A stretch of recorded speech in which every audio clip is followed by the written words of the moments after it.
Good morning, guys. Good Good morning, morning, Joey and How are Ralph. you? Jopke, Joey. Good morning. Good How was morning. your Happy weekend? Monday. Always good to see you guys. Nice cap, Joey. Like what you did to your hair. Oh no, you're Jopke. Sorry. Yeah. Monday morning. Hello. Good It's the week morning. that the Corona hairdressers haircut. open up again. Yep. Yes. Already I have made an your appointment the appointments? 15th, so 2 more weeks. 15th. Holy shit. My mother always cuts my hair, but she only does it every 3 months. I always just let it grow, and then at some point I'm like, let's go to mom again and have my hair cut. Yeah, and it's 4 or 5 times a year. Same, Everything suits me, so. same for me. My mom.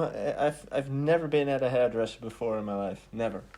Oh, I Wow. have been, yeah, quite some times. My mom is, before Corona, she was a lot in Spain. So whenever I was fed up with my hair and mom was in Spain, then I had to go to the hairdresser, which I always liked. A lot of women there, coffee. What's not to like, eh? Yeah, exactly. Like a head massage. Perfect. Yeah, Ralph, what happy ending. what is your opinion on Jay's latest track? Yeah, Ralph. What do you think? Well, it's not very clubby. Well, not very what? Clubby? Oh, clubby. No, it's very unclubby. I Yeah, think. Is there a it's, yeah. particular reason for that, Jay? Well, I kind of started working from the top line. So like songwriters gave us this song, and the melody was already in it, and you kind of go for the vibe of that top line and the vibe that voice has, and also because we don't really need to play it live yet, it doesn't really matter that it's not that clubby or it's actually pure for listening. So yeah, then it can sound a bit more mellow, and yeah, I'm really happy with the result. Actually, it's nice, a nice track for casual, chilling, driving in your car. So if the radio people from the radio are listening, this is the perfect track on your A rotation.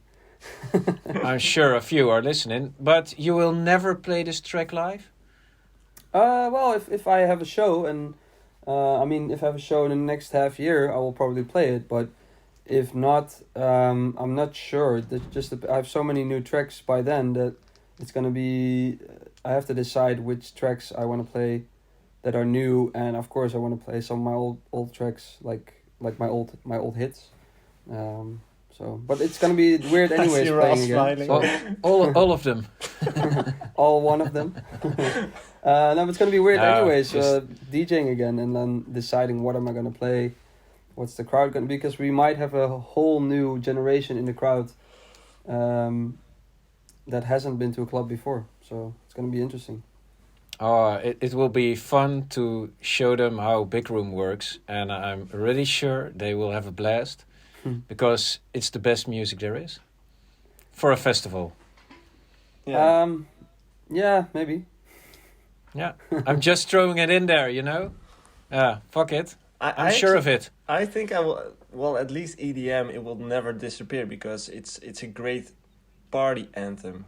It will always Mhm. be great Mhm. for, especially those big festivals. It will always work, I think. Yeah. I'm gonna put in the hypothesis that I think Big Room for just an average crowd. I mean, if you go to a niche concert or like a genre like dubstep, yeah, they will not. They also will like it, by the way. But for the average Joe going to a festival, I think Big Room is by far the best music there is. It's just a party anthem. Everybody can relate. Not too complex. Genius in its simplicity. And yeah, so that's why you always hear Big Room at festivals. It's very accessible for everyone. Like Yeah. also people that don't really know EDM. You go to a festival and there's always a bunch of mashups being played, you know, with famous pop hits, and Yeah. it works. And also the rhythm of like around 128, I feel is very accessible. It's not too fast. It's not too slow. so it's kind of easy to dance to and to chill to maybe even. So yeah, I always compare it to like a movie like Iron Man. It's everybody can like that. Your girl, your mom, your dad. It's just easy to watch, and then when you have watched a few hero movies, superhero movies, then you go search for more like a pretentious movie like Joker, which sucked, by the way. Yeah, Really? And, Did you think it sucked? I agree. Yeah, it was the movie. It was such a simple script. We've seen it before a million times. Guy goes crazy because the society makes him crazy, blah blah blah, and then does some stupid stuff. Dude, no, no surprise at all. That whole So- script made no sense, by Yeah. the way. But that's a whole different. We could do a whole different episode. on Yeah, that well, movie. yeah. Then make it 2 hours, and we can. But yeah, then you go search for more, you know. But still, when you are deeper into music, then whenever you go to a festival and you hear Big Room played out live, and then still you go like, hey, it just has that. Yeah, like Carnival, it has that party vibe, which if you're in a good mood, it's always nice. Yeah. It's always nice. Yeah, and it's also not like too intrusive if you're just there with your friends and having a beer. So like Yeah. if you go to a hardstyle festival, it's so like in your face, you Yeah. can't really ignore it. Yeah. Well, not that you can ignore EDM on a big festival per se, but you can blend into it and like have a conversation in the back of the room, Yeah. still on that music, and it's I think impossible for like Even dubstep or techno hardstyle. doesn't have that No. repetitiveness. It's just a bit too moody. It's just it has chosen its side, but Big Room, it can be like everything, and it's just that genius simplicity that makes it so accessible. And I cannot wait to add that the new generation, which hasn't been to the festivals yet, they will be blown away. I think. You keep mentioning the new generation, but how is that impacting your music genre or production style? Because, well, at least for a year, people haven't been able to go out, and once For me, not at all. yeah, but once the Yeah. festivals are kind of getting back, I think we're at least a half a year from now, at least. So you kind of maybe you've missed the generation slightly. How is that impacting your production? Because Jay also mentioned the release he did right now. It's not that danceable. It's more listen music. You guys are still releasing Big Room, EDM. Yep. To be honest, have not been releasing a lot of Big Room that hasn't been played before. We just released Drop That Beat. We've played it out live a bunch of times. I think it's already like 2 years old. And I brushed it up a little bit for the release, of course. But yeah, we haven't been releasing a lot of that much Big Room music that hasn't been played before. I mean, we did Runaway in September. That has been played out a lot. We did Show Me Your Love. That's one we didn't play out live that much. But yeah, you do notice that we incorporate a lot more vocals into the tracks. But yeah, we always had a lot of tracks lined up. I think we're now at a point that we're gonna have to release stuff that's not been played out live before. The next one is Snake Whisperer, a collab with A&G. But the nice thing about that one is it's still Big Room. It has actually a lot of Psy influence in there as well. But it's like a storytelling track. It's about the Snake Whisperer. We have a really cool concept which is coming up as well, like a graphic, how do you call it? A strip in a Dutch? A comic? A comic. Yeah. It has 8 images which tell the story. It will pop up on Instagram. So you have the artwork and then 8 stories. So you have the 9, the square thing going on Instagram. I think it's a novelty as well. It's going to be a cool release. But then it's not that we change the music. We're going to change the story around it, because live play is usually the story for us. But then, okay, let's add another concept to it, which is visualization. And because I'm not too fond of changing the music style, although we do have a release lined up which is totally something different. But hey, we can all experiment at some point. But structurally, it's going to be always the same, and that's big room madness and energy. Is there also a decline in streams in club music?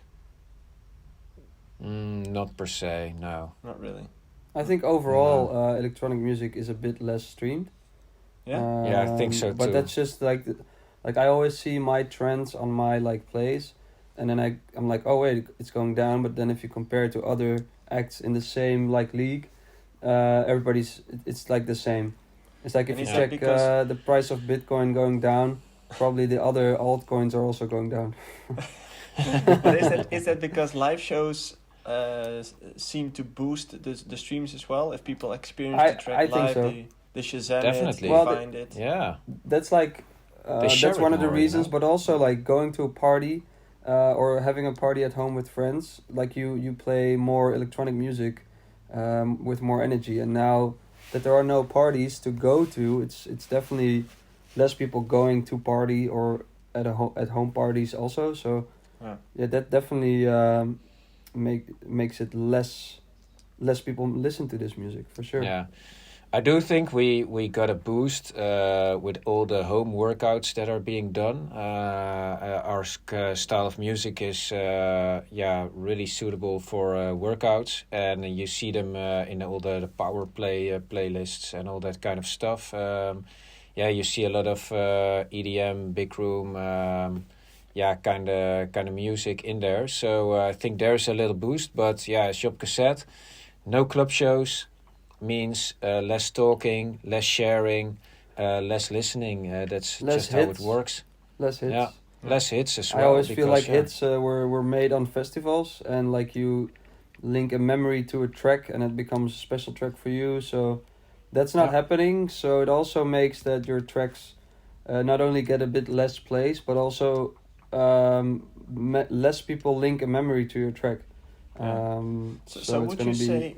So would you faster. say that releasing music at this moment for you guys is more focused on serving your current fan base and like keeping them warm and instead of creating new memories for people? I just always want to express what I'm feeling and what I'm doing, music wise as well. So when I'm making music, I just want to release it as soon as possible. Like, and that's also frustrating because sometimes you finish something and you know it's going to be released half a year later. But I think that's just what I'm gonna keep doing because I just want to express, hey, this is what I'm working on right now. This is the music I'm making right now, and you just hope your fan base follows. But I would never say I'm serving my fan base. Because I just think they follow me for a reason, and I hope they keep following me. And if not, then then I hope to create a new fan base. And what about you, Ralph?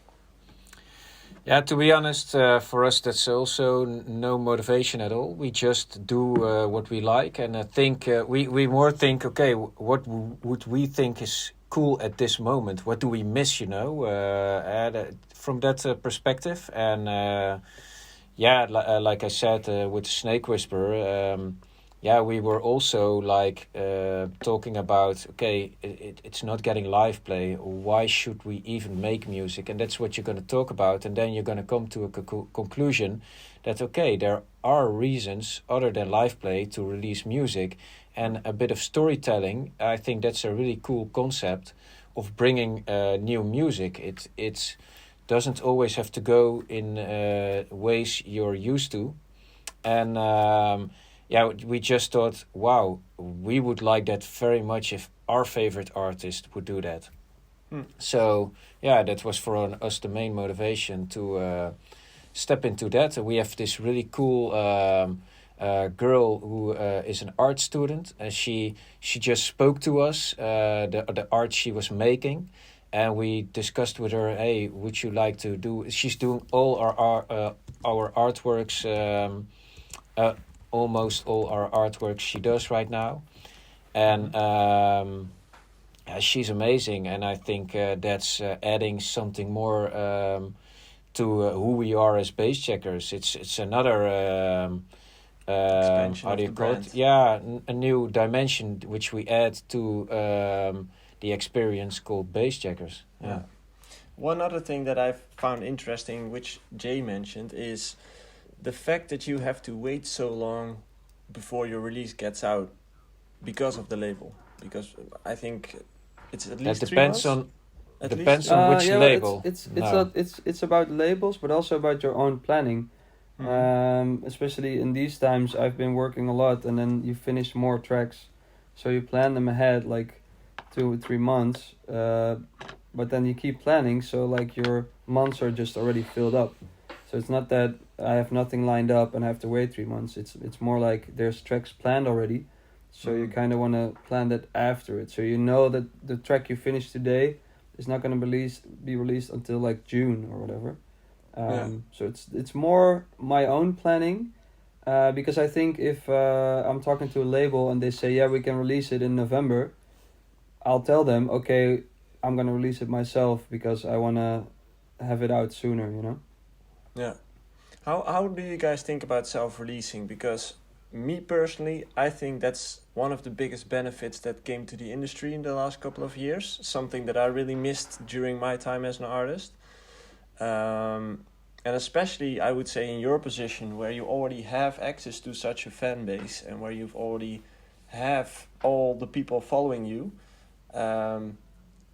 What's your thoughts on that? Like, is it valuable to you guys, or would you still prefer to stick with a label? Yeah, I want to first go into what you first mentioned, the waiting period to release something. That depends on which label you are working with. I know Jopke also works with Spinnin. We used to work a lot with them, now a little bit less.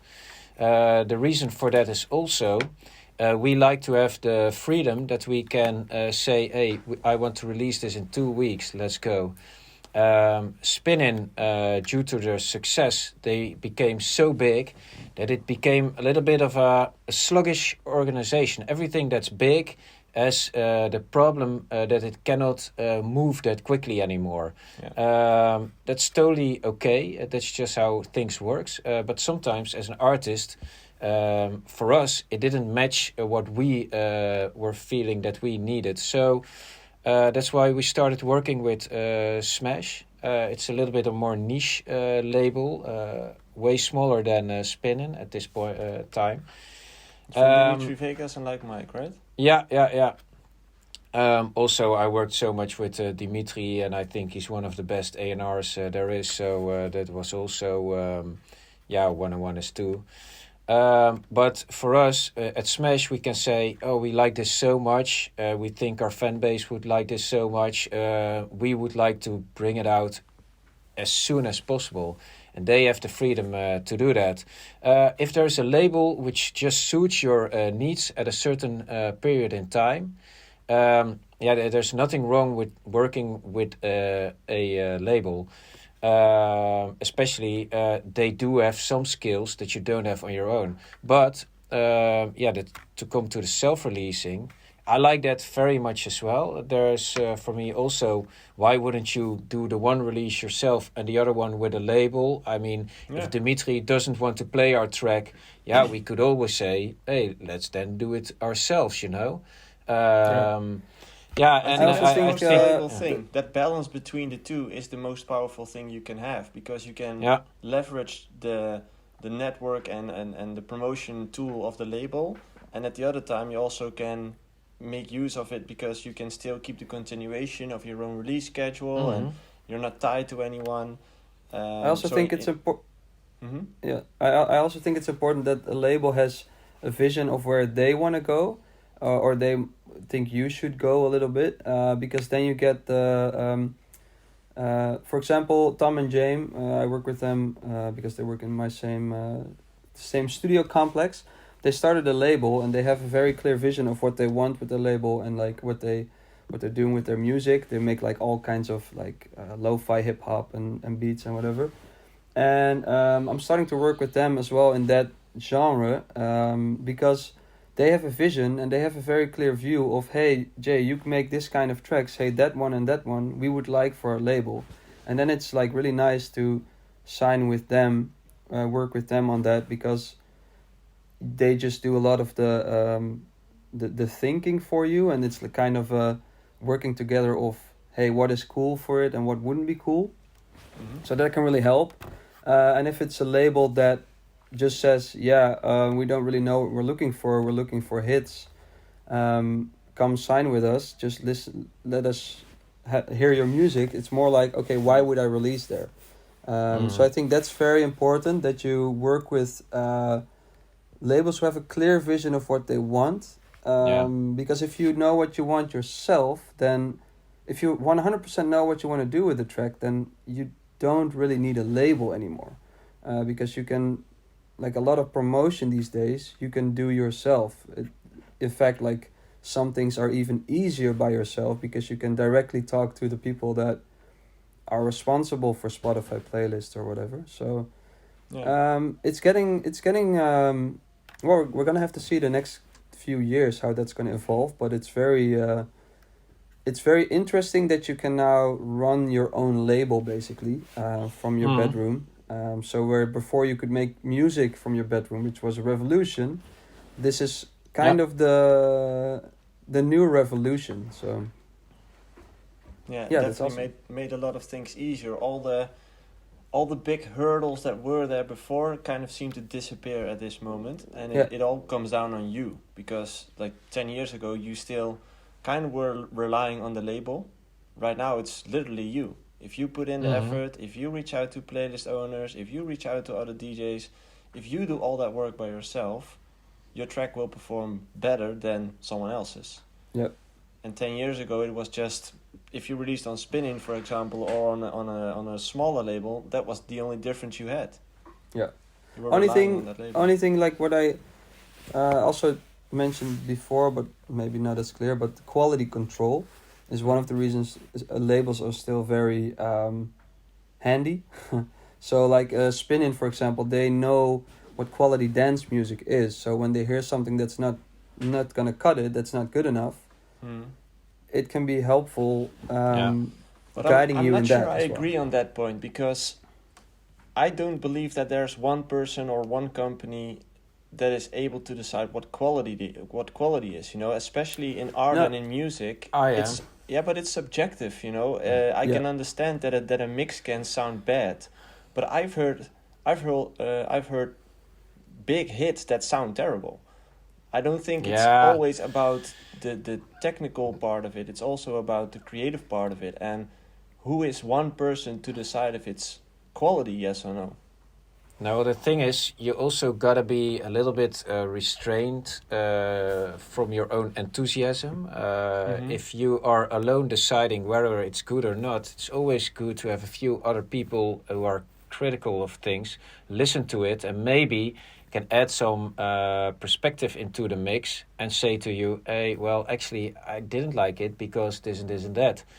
And if you're deciding I'm gonna release on my own and don't have that critic next to you, which can maybe if you're so enthusiastic, I made this cool track, and sometimes it's good to have somebody from the outside say to you, well, some parts aren't that good. And that comes down to feedback, right? Definitely, and I think that's what Jobke said with Tom and Jamie. He likes actually that he can discuss the music, and that brings out some ideas to the table as well. Like I said, Dimitri is one of the best A&Rs. He always has some critic to my records. Sometimes he's wrong, but a lot of the times he's right as well. And there's no right or wrong. Let's be honest. I think it's the thing of discussing it with people who know what they're talking about. Yeah. Like what it does for me is I have a new track and I want to show it to Ralph, and the moment Ralph gives me feedback, it sounds weird, but it doesn't really matter what that feedback is, because at that point I know what I think of it myself. So when I'm like, oh, Ralph, this track is really good, and Ralph says to me, well, that drop is like really cold and whatever, then at that point I realize if I agree with him or not. And sometimes I agree with him and I'm like, oh yeah, shit, he's right. And I kind of knew it already. But also sometimes I'm thinking, well, Ralph, I now know that this track is good because I don't agree with you. And just that part of showing it to someone who knows what he's talking about can help finding out what you think of it more, so to speak. Have you ever heard of the Disney strategy? Well, buy stuff way expensive and then fuck it over like Star Wars. No, like no, it's something that you can use as a person, but you can, now I'm thinking about it, you can also create a group of people around you who serve as a certain person. The whole idea behind the Disney strategy is that you need a dreamer, so someone who doesn't see boundaries, thinks about things big, only sees options and possibilities. You need a realist, someone who tells you how it actually is. And you need someone who's a critic. So who's always pretty, well, not necessarily negative, but... Skeptic, yeah. So if you have those three things combined, then you have balance. You kind of have your perfect balance, because then you can make a perfect conclusion on, okay, where do I actually stand? And the whole... It's funny that you say, but things always work in a degree of force, and like coming to a label. Force Awakens? No, that was actually not so bad, to be honest. But no, the thing is, there's always forces working, and within labels at this point, you gotta look towards a label. I hope you stay alive for this conversation. Choked in my water. Okay. Yep, back. Hello. Now, the thing with labels now is they don't have control over what's going to stream. There are some new gatekeepers, and that's the streaming platforms. So what labels now tend to do is push out more volume, and that's always a trade-off with quality. And for you as an artist, that's also something to realize, okay, I'm going to be one of 10 releases, whereas before you would be one of 2 or maybe 3 releases. And I think that's where labels are now kind of undermining their own authorities, because the quality control, I think that's pushed back in favor of getting a lot of streams, because... and also the reason for the labels becoming really diffuse, because whereas Spinnin before, we talked about Spinnin, well, it was kind of the EDM big room progressive label there was. But look at what they do now, and it's totally logical as well, because that's what the times ask for. But you can always ask yourself, okay, what am I doing? What's my purpose? Is it that I want to become a big label? That's okay. But then you're going to trade off with some other things. Like for Spinnin, they became big as being a big room, a progressive label. They were by far the best.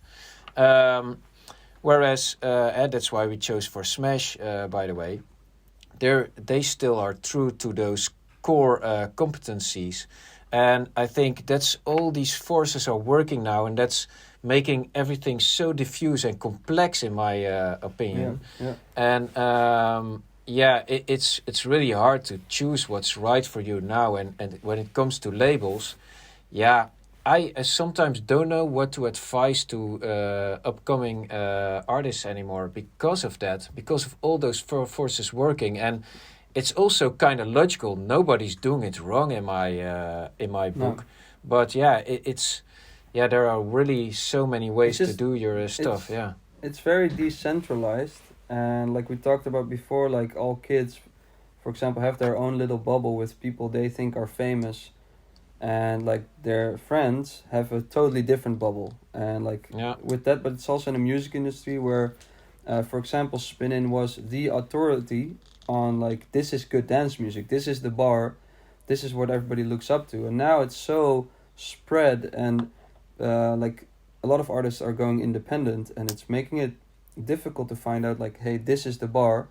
So it's very interesting to see where that's going, and I think there will be some artists who now, well, do make a tactic, and they're like, they succeed, and everybody's like, oh yeah, they knew all along what was going on. Well, no, it's just some artists are gonna get lucky because the path they chose, and like, Yeah. it's gonna be, it's kind of a revolutionary time for anything digital, I'd say. But do you think it's a good or a bad thing that it's decentralized at this moment? Well, I don't really think of it in terms as good or bad, because there's opportunity for the good and the bad of it. Mhm. But it's definitely getting more complex. That's for sure. So Yeah. for me at least, like I try And to by just focus on my music, and And by Well, complex, you mean harder to push through, or well, yeah, harder to push through, but mostly just there's so many ways you can, like, it used to be simple, like, yeah, make a track, you send it to the label releases it. Now there's so many options for your track, and you can make, there's so many different ways of making money with music now. It's just, yeah, it's just so much complexer, I think. I did like the times around 2010 or 11, I don't know what. You could get famous when you put your own track on your own YouTube channel. It could just take off when your favorite DJ started to support it or whatever. You always need some exposure, of course. But before all that, before that internet took over, you had all the big labels, the majors, who were pushing it through the radio or TV or the top 50s around the world, I don't know what. They were in control. Then at some point you got Napster, I don't know, Kazaa something, yeah, that all that kind of stuff. But it made it so that people actually were a bit forced to search for their own music. And I like that because that's when people started to make their own choices more consciously. At some point, you got the streaming services, and that's when it turned the other way again. Because, and I noticed it with me, I just put on a playlist, and okay, whatever, dude. Sometimes I search for Radiohead or something when I'm in a kind of a mood. But searching for new music, yeah, I'm now more taking up what I'm being fed. And I think because of the algorithm serving you? Yeah, and 8 years ago, it was a kind of different, and it actually But Ralph, don't you think revolutionized. 10 years, Word, man. 10 years ago we had radio was maybe more influential. There was MTV, TMF who were broadcasting the music. Don't you think that those back then were the authorities, where you were like, hey, this is a hit, that's a hit? No, because and I now think there's also not really, like I still don't think, yes, I mean, yes, like Spotify makes you listen to certain types of music, but it's way less like a central authority than, for me, like MTV was, you know. That's where the hits were played. Definitely, that's true. From that perspective, we've improved way better. But that period in time that Animals became a hit, a dance hit with no singing whatsoever, the number one hit in the world. I think that was because the people, they chose so much more consciously. No, I but think it because was now, social media, actually. I think because social media oh was, yeah, it well, was everything, the right... yeah. The upcoming of social media, Facebook was the thing back then, not even Instagram, I think. Which is crazy to think about, because it's like 8 years ago or something, and everything changed so much on that kind of topic. But then I think it used to be people got to Facebook and they got to see everybody they followed, so it would be like, whoa, this guy is now the big thing. But that also became way more complex, because now it's like, I hear this song and I hear it on that forum and on that YouTube video and on that, and it's like, where does this come from? And then James from Tom and James says to me, yeah, it's from TikTok. It's the new TikTok. Yeah. So there's like 20 million places where a song can become a hit, and but that means it also can become a hit, huge hit, on TikTok for 16-year-olds, and like 18-year-olds who are mostly on Instagram, for example, they have no idea what that whole song is. And that makes it complex, also really cool. But does because that matter? it means probably more market for your music. More. Yeah, does that matter? I don't know. The way how I see it Yeah. is the trend that you've seen over the last 10 years and what kind of is going into a rapid stream at this moment is that the power shifted more towards the artist. As in, as you mentioned 10 years ago, the labels were kind of in the power of making a song a hit, but also they decided if you even were able to put your music out into the world because they were the gatekeepers. That got that left out of the building because you got self-releasing options right now, so they're not a gatekeeper anymore. So you have the option to actually put your music out. That's where the quality discussion comes from, right? What should be released, what shouldn't. But I think where we're going and kind of what we're entering now, with the NFTs coming up, which we also wanted to discuss, as an artist, you have the full power. You literally don't need anyone around you to make a hit anymore. And it's not like a hit should be a worldwide hit, but you can also have one track performing on TikTok, getting millions of streams, getting featured in a Super Bowl ad. It doesn't matter what a hit is. It's more like you can become successful as an artist by yourself with everything in your own rights. You keep your own rights. That's also what I meant with like there's so many places where a track could become a hit and it can be very niche but still get 20 million plays or whatever, or like 100 million plays in a niche, and that's I think but if you unique. have a look at what Ralph is doing, for example, and you as well, like EDM is a niche in itself as well, and you can still make a decent living from being successful in just that little niche within the whole music industry. Yeah. So even like Jason Derulo is kind of winning TikTok at this moment. He just got put back onto the map because of that. Yeah. He just found out how to use that platform and leverage it to become more successful again. Yeah. And I think as an artist, isn't that what being an artist is all about? Like having the freedom to put out your creativity. And now these days you're actually able to make a living from it. It's amazing, right? Yeah. But it's really hard to make a living. It's super hard, but I actually think it always has been hard. But the fact that you can put it out to the world, even if you don't make a living out of it, it's already a step, which is amazing. Because what I've noticed with like alias projects, where I don't release it for like the money, but like. It's music that you're making and you're finishing it for some kind of purpose, releasing it, and that makes it have purpose. And even if it doesn't get plays, at least you finished something you felt voldaan. What's the English word? You felt like satisfied, like hey, fulfilled. I released this, and that's cool for also for people who music is just a hobby. What? Good story, right? No, go on. It's my story. I had to yawn, so I made a joke out of it. Even if music's just a hobby, the fact that you can now release it gives it more purpose. You can make it more purposeful for yourself, and that's really cool. I kind of don't agree. Because a release is totally not the purpose of music. Releasing it must serve a kind of a purpose, and working towards a release is totally not an issue, because you're gonna release it because you want it to be heard somewhere, or you want it to be fulfilling this purpose. What I usually hear up and coming producers say, I want to release, and then they want to release so bad that they're gonna sign a contract which is fucking them over sideways and I don't know what, just to have that release. But the release is totally not the purpose. The purpose is something what you want with your music, and sometimes a release can serve that purpose.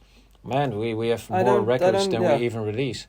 I think we just not gonna agree fully on this, because I think part of me as an artist is just like there's something in me that wants to create music and wants to get it out there, and that satisfaction is purely in the fact of finishing a track. Of course, I want the part after that where it becomes has streams and stuff.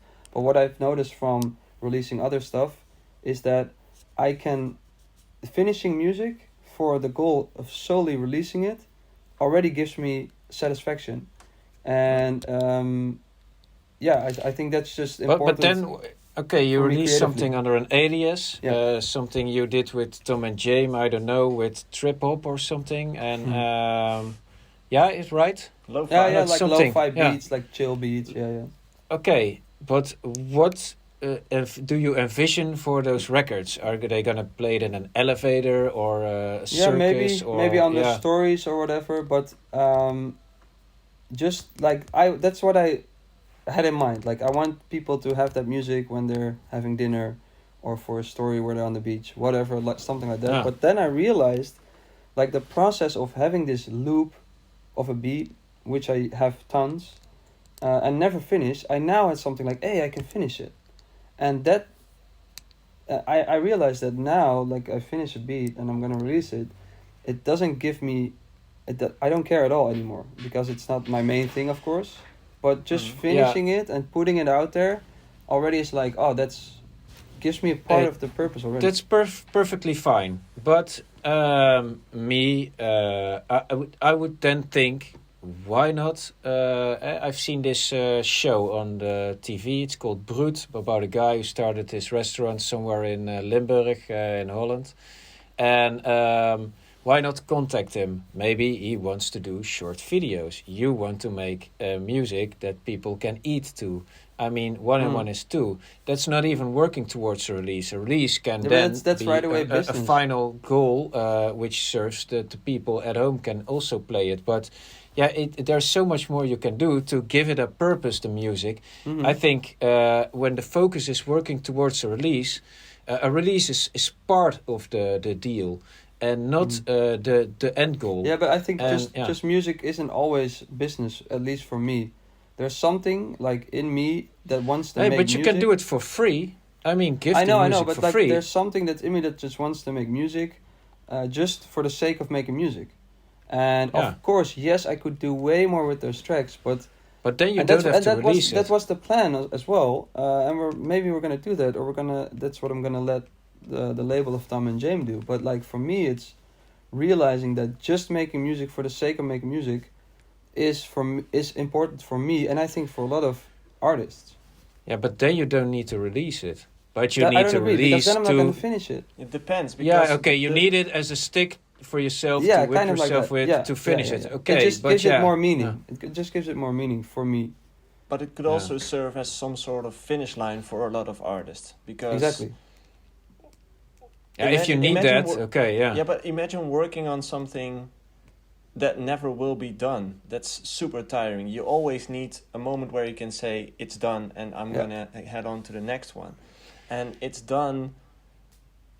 For most artists that I know, it's done means it's ready for release. Mhm. So they might have connected those two things to each other, that it brings them the same result, the same feeling. Releasing is letting it go. And it's kind of setting the thing. bar very low, because if you say like, hey, I want my music to be used in movies and in small videos of Mhm. that guy, you just know it's like it can be a barrier of finishing that, because you think like, yeah, but I first need to contact him, instead of just doing and being able to be in control of when it's finished and what it's for. It's just like There's so many people are waiting for music that they can just put under the videos because of all the copyright issues. I think there are so many ways to put your music out there besides a release. And I think the thing is, it will make you a little bit narrow-minded when you think it in terms of getting releases. That's all I'm saying. If that fulfills your own purposes, that's totally fine as well. But I don't think it's- further. I don't broaden think the it's scope. I don't think it's necessarily about getting those releases. I think for you, the way how you approach the word release is that it's like you need to achieve something with it, and for Jay, it's more like then I can finished get product. it. Yeah, then I can just get it out of my head and go on to the next Mhm. one. Yeah, exactly. Yeah. I think it's a different purposelessness. approach for the same word. Yeah. No, but there is so much more possible. Yeah. Yeah, But maybe I yeah, should send it to you when it's released, and then you can do business deals with it.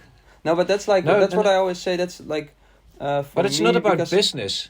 It can be about passion as well. If you want people to eat to your music, then go to that guy. You can give it away for free. He's very happy to put it on under his video. Yeah, And if but it can be a very nice video then as well, yeah, that would give me satisfaction too. I mean, to be honest, like the whole graphic novel thing on Instagram with Snake Whisper, it's costing me a lot more money than it's making.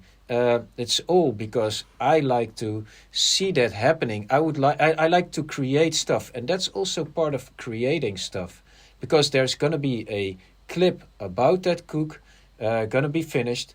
Also, due to your effort, that's think it's nice. just- That's the beauty of creation. yeah, And I now think it's gonna for just me. be put on It's- Spotify and sits yeah. there. Yeah. Uh-huh. Like, It's, hey, it's here for I me. am, find It's me. for- yeah, but it's for me. No, it's not find Yeah. me. This is for me, Yeah. and that's something. And that's what perfectly I've missed. fine. Yeah. That's something I've missed, because everything, as Jay Hardway, like, yes, I did all those videos and extra stuff for the release, and I loved it, but it's also it's so much to the exterior world, to like everybody, like, hey, look at our video, look at this, look at that. Whereas this is my project, and finishing it and releasing it gives me a purpose with it, and that's just call it a hobby, because I'm not Mhm. gonna make a lot of money from it, and that's definitely not the goal. And for me, I think it's also a way to relax, to have something that I can just finish, and I don't need to think about the what will happen to the music after that, and that gives me it's very relaxing for a change. Have you Mhm. guys Okay. dove any deeper into NFTs lately, or is it a completely new world to you guys? New world. No, for me, not. No. It's I it's heard not it new. for the first time. I saw it sometimes on Twitter. I saw Blau. Blau is hugely into that, of course. But then I didn't really. You see it, but you don't really register it because you haven't heard from it again. Then I was listening to the radio, Dutch news radio, BNR. Oh, are they talking about NFTs as well? There was a small part about it, and then he was talking about look at it as like art and music. Like if you have a painting of Picasso, there's only one, and now you can have that, but digitally. So that's all I know about it. So there's something digitally. There's only one of, and it cannot be deleted, and it cannot be exchanged or Mhm. copied, something like that. But I'm Well, it happy can to always hear be if you copied, hear but- to hear more of it, because I'm totally new on this, and I'm very curious how because they're saying this is going to revolutionize the music industry for artists, and artists going to be in control again, give back the power to the artists. It's all very big words, but I think they're just ahead of their time a little bit, and I think it's going to take a long time before it becomes a regular thing. Okay. So I'm not sure what it exactly is. Yeah, we're in the process of releasing our own NFT real soon. Interesting. Yeah, expected Token. tokenized, yes, and expected within 2 or 3 weeks. It's cool. I'm not sure about the giving control back. We had this discussion earlier on in the show. For me, that's not the thing I'm focused on. So I leave that to other persons. What I'm focused on is that it can make you can make so much more than you're used to. You can add music to digital art. You can make it move in. I mean, we all know the Mona Lisa. How cool is it that it digitalized? You can make her say something cool, put on some sunglasses which you can take off, and there's so much more possible. And I think that's where NFTs are really cool. Technology is always the main driver for revolution in our times, in music, but also this. We all have the TVs in our house hanging. I mean, we have 5 TVs at home. It's ridiculous. Not on our toilet yet.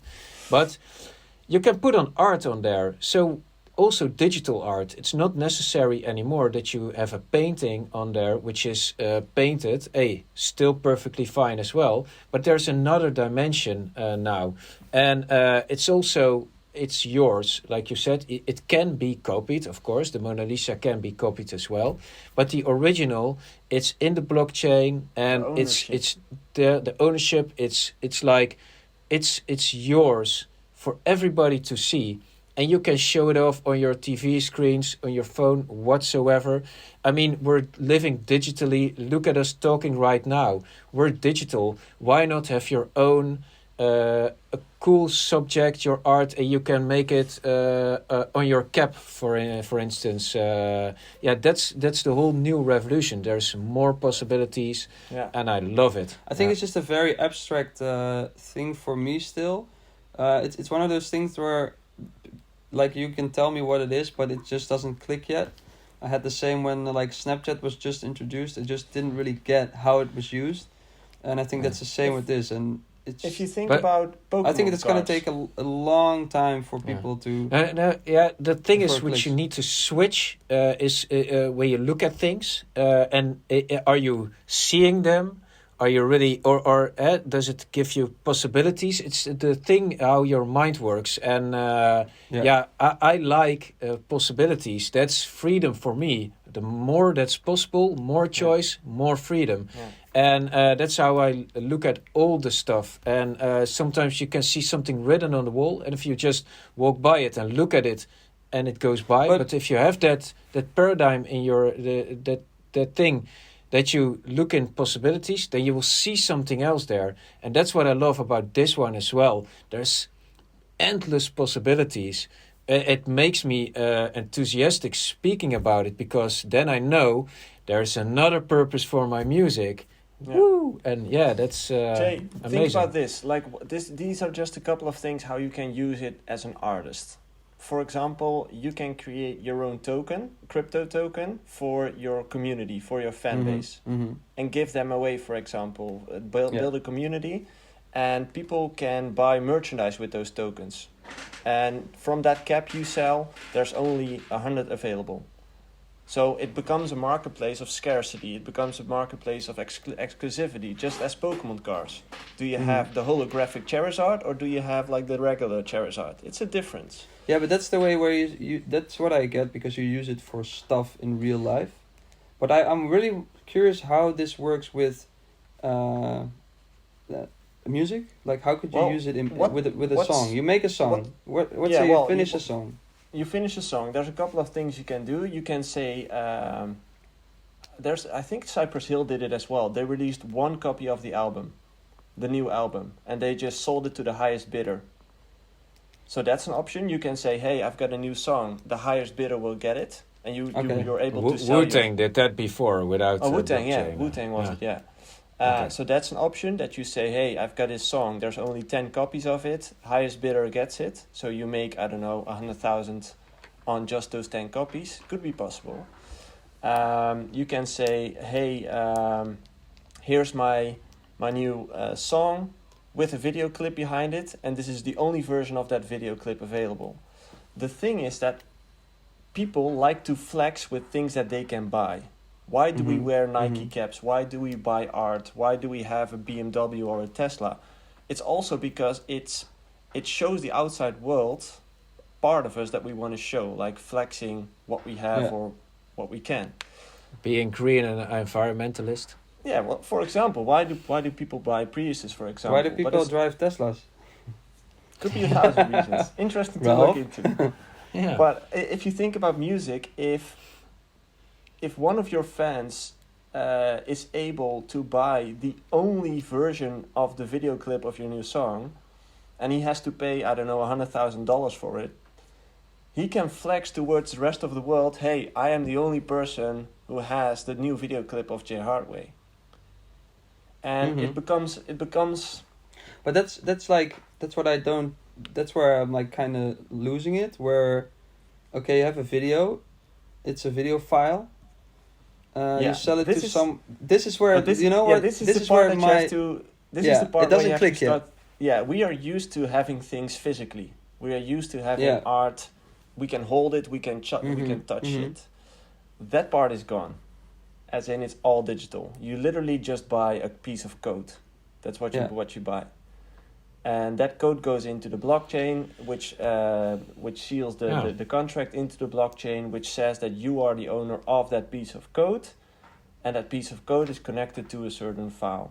That file could be an audio file, your latest track. It could be a video, an animated GIF. So that file could still be copied.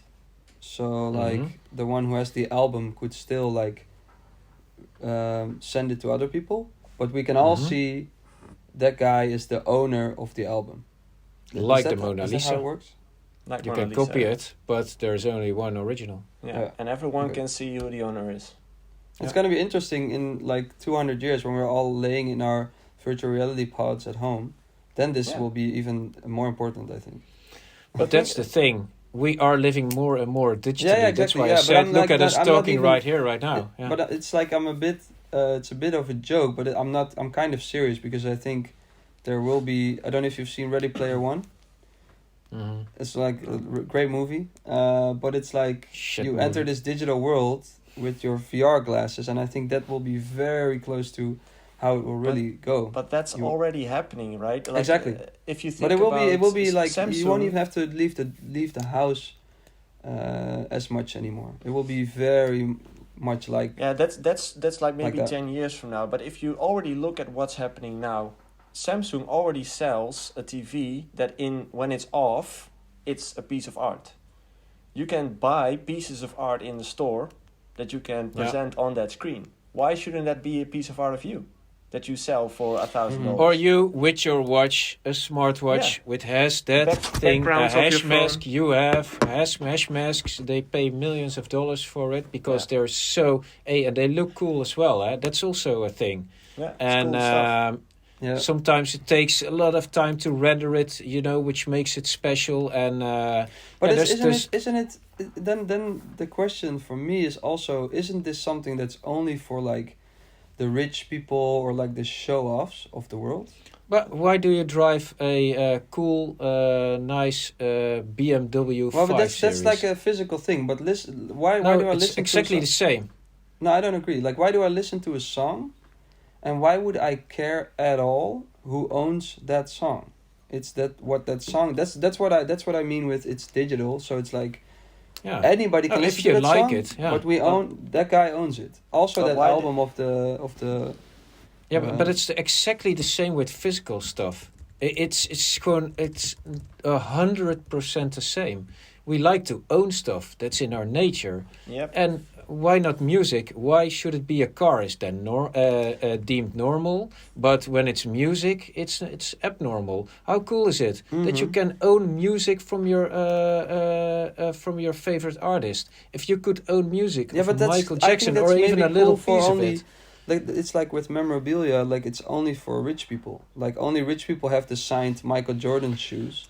I don't think that's you know true, what I mean? Because you as an artist that's not can true, say, I'm gonna sell 10,000 copies for $2. But after that moment, when those 10,000 copies have been sold for $2, so it's gonna be an investment. They're gonna go to the marketplace, and in the highest bidder, like they're gonna. It's an investment. So it's like, but that's what I mean. Like it's for people who enjoy money, who enjoy showing off. It's like, but what look, I mean? We are all those persons. Yeah. But what's your most expensive pair of shoes? I don't know. Do you have? I don't know what the brands are called. No, like probably or 200 something. euros or whatever. Oh, but I buy why shoes do you do because that? I like how they look. Yeah, but that's the you same. can buy music because you like the way how it listens or sounds. Yeah. Yeah, but I can listen to it for free on Spotify. Well, but then it's yours forever. Yeah, but how cool would it be that you could own for me? It doesn't click yet, or I'm a different kind of human being that I just don't get that yet. or I will But never get that's it. the Did whole you reason collect why you drive a big BMW. It's That's not to not show because off. it drives so It's well. not to show off. No, It's that's not to show off. bullshit. It's not There's to a show Honda off. Civic which drives. It's not to show off to Come my on, friends. man. That's the thing. I drive Jay- a Tesla because I want to show that I'm I'm different than you, an I think. environmentalist. And you drive a big BMW because you like to show that part of yourself that you've done well. No, Hey, I don't and agree. you're I don't rightfully agree. so. There's nothing wrong I with don't it. agree. The only thing wrong is No. why do you drive the big BMW? I like how it looks. I like how it drives. I Yeah. don't drive it Is for it- anyone else but me. But what's maybe more important, you Yeah. were willing to spend the money because you like that single car. You spend a lot of money. That's what other people are going to do with your piece of music because they Yeah. have the amount of money and they like what they hear and they're able to actually buy it. They will. Yeah. I think okay, it just didn't click. It doesn't click yet. Maybe it will click soon, but I think that's it will why happen. that's why like DJs like Blau are so much more ahead of the time, or at least of the current of like people who just get this stuff. It's like with math. I never really got it at school. Like I could do it. I could do the I could do the math. You know, like on this on the exams. But it just never clicked. Why am I doing this? You know, so that's maybe how my brain works. Maybe it's gonna click with the NFTs with me in a year or in a month. But for now, I just It's don't okay. get it. It doesn't have to click now as long as you're aware of the fact that it exists. Have a look Exactly. and talk to Yeah. Ralph about what he's going to launch in a couple of weeks because I think that's super smart of him that he already gets into that space at this moment. Yeah, Well, But it's I not really- smart per se. I think it's just a natural born curiosity and looking for giving purpose to all the stuff. It's all everything we just discussed today. It actually it comes together to this the NFT, Exactly. which makes a lot more stuff possible. Exactly. And I think that's. I'm not a musician per se. I just like to create cool stuff. My dream is to make a cool movie with Christopher Nolan at some point, which has my music. I don't care, or another cool.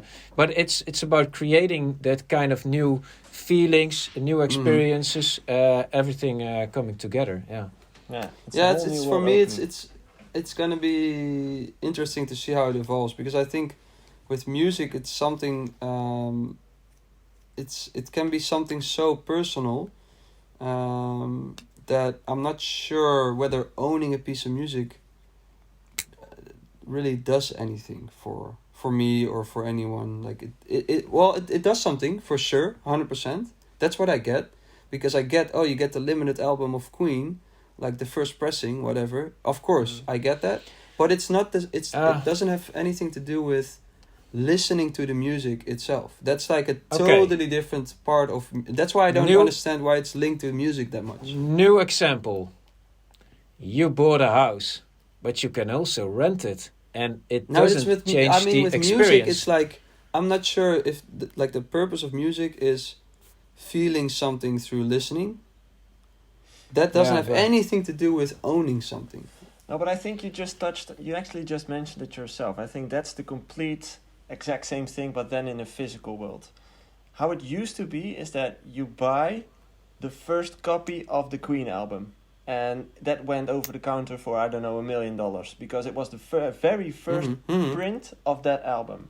Someone bought it for, I don't know, $1 million. After that, a lot of copies started to be made so everyone else could listen to. But we all know that one person who holds the very first copy is, I don't know, person A. Yeah, but that doesn't have anything to do with the experience of listening to the track. And that's what I feel like. It's about showing who you are as well. Exactly, yeah. But I mean, that doesn't have anything to do with the experience of listening to music. Just the feeling of listening to music. Putting on music, closing your eyes. With the car. No, it's not. No. But I think you just don't. Like, I don't maybe totally fully get NFTs, but I'm not sure if you're fully getting what I mean.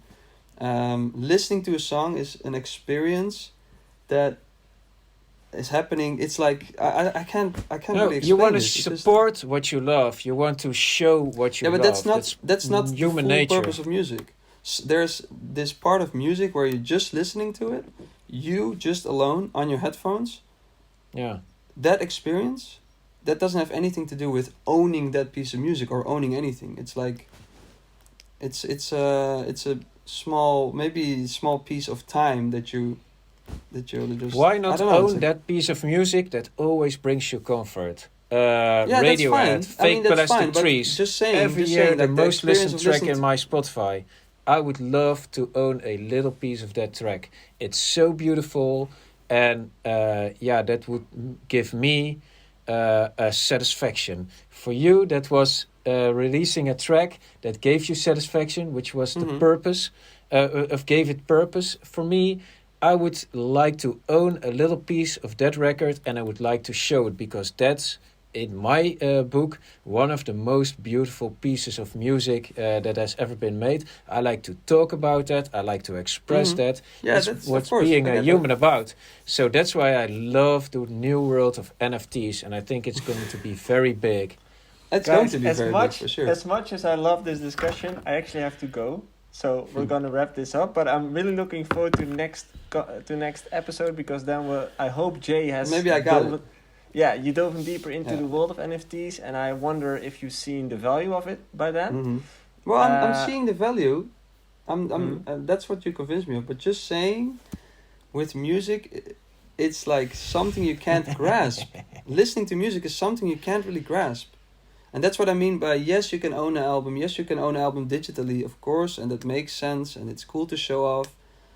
But just listening to it is something totally different. It's feeling. And you can't put like a price on feeling something, I think. Yeah, okay. I think that's a or nice one Elon to Musk end is with. gonna implant something it's in a your way of brain. thinking. And you can It's a actually nice way of feel stuff. thinking. Yeah. That's a new. That's also a revolution coming. Listen to the Which Joe one? Rogan podcast with Elon Musk. It's interesting. Oh yeah, it's super interesting. I've already listened to it. Guys, thank you so much. It was a big Thank fun. you. And have a great month. I'll see you back in a month again. Thanks, guys. Have a great day.